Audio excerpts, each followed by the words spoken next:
जय जगन्नाथ। पिछले वीडियो में हमने बात की थी महाराजा दिलीप के बारे में, जो कि खटान के पुत्र थे। तब उनकी गोभक्ति से प्रसन्न हो नंदिनी ने उन्हें एक परम प्रतापी पुत्र का वरदान दिया। उसी वरदान स्वरूप महाराज दिलीप की पत्नी सुदक्षिणा के गर्भ से महाप्रतापी रघु का जन्म हुआ। उन्होंने महर्षि वशिष्ठ से समस्त विद्याओं को प्राप्त कर लिया। संसार के समस्त दिव्यास्त्र उनके अधीन हो गए। ऐसा कहा गया है कि उनके पास स्वयं नारायणास्त्र भी था। जब वे युवा ही थे तब उनके पिता महाराज दिलीप ने अश्वमेघ यज्ञ किया। स्वयं रघु ने उस अश्व की रक्षा का भार लिया। पृथ्वी पर तो कोई उस अश्व को पकड़ पाने का साहस नहीं कर पाया, किंतु देवराज इंद्र ने उस अश्व को चुरा लिया। जब रघु को इस बात का पता चला तो उन्होंने देवराज इंद्र को युद्ध के लिए ललकारा। दोनों में घोर युद्ध हुआ, किंतु इंद्र रघु को परास्त नहीं कर पाए। तब प्रसन्न होकर उन्होंने उस अश्व को रघु को लौटा दिया। वे उस अश्व को लेकर वापस अपने पिता के पास लौटे और अश्वमेघ यज्ञ पूर्ण हुआ। इंद्र से भी परास्त नहीं होने के बाद रघु की ख्याति त्रिलोक में फैल गई।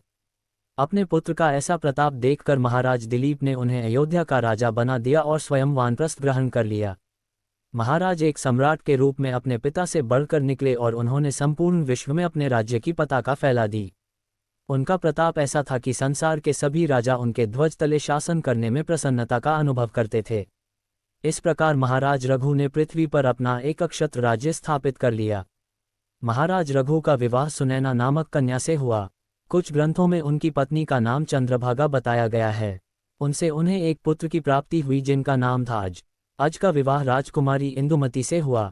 कई सहस्त्र वर्षों तक शासन करने के बाद उन्हें संसार से विरक्ति हो गई और उन्होंने अपना सब कुछ दान करने का निश्चय किया। महर्षि वशिष्ठ के सुझाव पर उन्होंने विश्वजीत नामक एक महान यज्ञ किया और अपना समस्त धन, संपदा, आभूषण, पात्र और यहाँ तक कि राजसी वस्त्रों का भी दान कर दिया। वे स्वयं मिट्टी के बर्तनों में भोजन करने लगे और सात्विक जीवन जीने लगे। उसी समय वर्तंतु ऋषि के शिष्य कौत्स नामक ब्राह्मण कुमार उनके पास दान की आशा से आए। कुछ ग्रंथों में कौत्स को महर्षि विश्वामित्र का शिष्य बताया गया है। जब वे यज्ञस्थल पर आए और देखा कि महाराज रघु सब कुछ दान कर चुके हैं तो वे वापस जाने लगे। एक ब्राह्मण को इस प्रकार वापस जाता देखकर महाराज रघु ने उन्हें रोका और उनके आने का प्रयोजन पूछा। तब कौत्स ने कहा, हे महाराज, मैं आया तो यहाँ दान की आशा से ही था, किंतु देखता हूँ कि आपने अपना सर्वस्व दान कर दिया है। इसी कारण आपको मैं किसी दुविधा में नहीं डालना चाहता। ये सुनकर महाराज रघु ने कहा, हे ब्राह्मण कुमार, मेरे द्वार से एक ब्राह्मण दक्षिणा लिए बिना लौट जाए तो इससे मेरे उज्ज्वल कुल पर कलंक लगेगा। आपको जो भी चाहिए आप निसंकोच कहें, मैं आपको वचन देता हूं कि मैं आपकी दक्षिणा अवश्य दूंगा। तब कौत्स ने कहा कि उन्हें दक्षिणा में 14 करोड़ स्वर्ण मुद्राएं चाहिए। एक ब्राह्मण को इतना धन मांगता देख रघु आश्चर्य में पड़ गए और उनसे पूछा कि ऐसा क्या कारण है कि आपको इतने धन की आवश्यकता है। तब कौत्स ने बताया कि उन्होंने अपने गुरु से बार बार गुरु दक्षिणा मांगने का हठ किया, जिससे चिढ़कर उनके गुरु ने कहा कि मैंने तुम्हें 14 विद्याएं पाई है, अतः तुम हर विद्या के लिए मुझे 1 करोड़ स्वर्ण मुद्रा दो। उसी के लिए मैं आपके पास आया था। तब महाराज रघु ने कौत्स से कहा, हे ब्राह्मण कुमार, आप मेरे अतिथिशाला में 3 दिनों तक रुकिए। मैं इन 3 दिनों में किसी भी प्रकार आपकी दक्षिणा का प्रबंध कर दूंगा। तब कौत्स ने उनकी बात मान ली और वहीं रुक गए। बाद में महाराज रघु ने अपने महामंत्री से पूछा कि इतना धन कैसे प्राप्त किया जाए। तब उनके महामंत्री ने कहा कि हे महाराज, आपके विश्वजीत यज्ञ के लिए संसार के सभी राजा पहले ही कर दे चुके हैं, जिसे आपने दान कर दिया। अब उनसे पुनः कर मांगना न्याय नहीं। तब महाराज रघु ने कहा कि यदि ऐसा है तो मैं देवताओं के कोषाध्यक्ष कुबेर से कर लूंगा। तब उनके महामंत्री ने पूछा कि वे तो देवता हैं, उनसे कर कैसे लिया जा सकता है। इस पर महाराज रघु ने कहा कि वे भले ही देवताओं पर रहते कैलाश के निकट अलकापुरी में हैं, जो पृथ्वी पर ही है। मैं इस पृथ्वी का सार्वभौम राजा हूं, इसीलिए मेरा कुबेर से कर लेना न्यायसंगत है। तब उनके महामंत्री ने संदेह जताया कि कदाचित कुबेर उन्हें कर ना दें। ये सुनकर महाराज रघु ने उन्हें अपना रथ सुसज्जित करने को कहा। उन्होंने कहा कि कल प्रातः मैं कुबेर से युद्ध करने जाऊंगा और आज रात्रि इसी रथ पर विश्राम करूंगा। महाराज रघु रात्रि भर उसी रथ पर सोते रहे और प्रातः जब वे कुबेर पर आक्रमण करने निकलने वाले थे तो उनके महामंत्री ने उन्हें सूचित किया कि महाराज, जहां तक दृष्टि जाती है भूमि स्वर्ण मुद्राओं से भरी दिखती है। रात्रि को यक्षराज कुबेर ने धनवर्षा की है। तब महाराज रघु समझ गए कि यक्षराज कुबेर ने उनका मान रख लिया। उन्होंने कुबेर का आभार व्यक्त किया और कौत्स से कहा कि वे ये सारा धन ले जा सकते हैं। किंतु कौत्स ने कहा कि महाराज, ये धन 14 कोटि से कहीं अधिक है।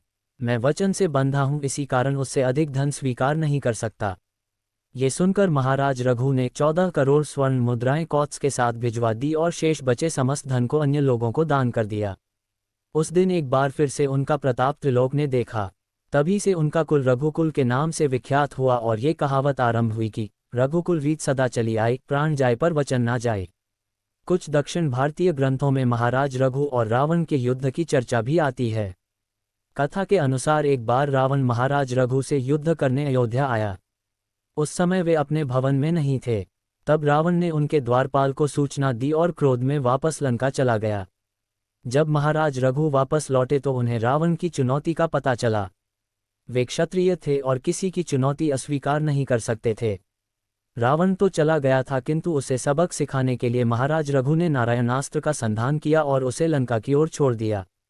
रावण उस समय लंका पहुंचा ही था कि उसने देखा कि असंख्य बाण लंका को ध्वस्त कर रहे हैं।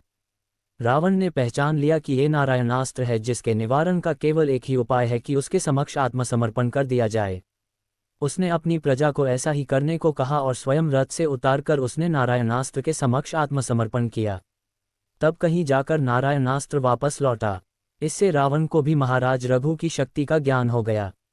महाराज रघु श्रीराम के परदादा थे। ये उनका ही प्रताप था कि स्वयं श्रीराम भी रघुकुल की गाथा सदैव गाते रहते थे। अगले वीडियो में हम राजा रघु के पुत्र अज के बारे में बात करेंगे, जो राजा दशरथ के पिता थे। ये वीडियो आपको कैसा लगा कमेंट करके जरूर बताएं। ऐसी ही वीडियो देखने के लिए चैनल को सब्सक्राइब करना ना भूलें। जय श्री राम।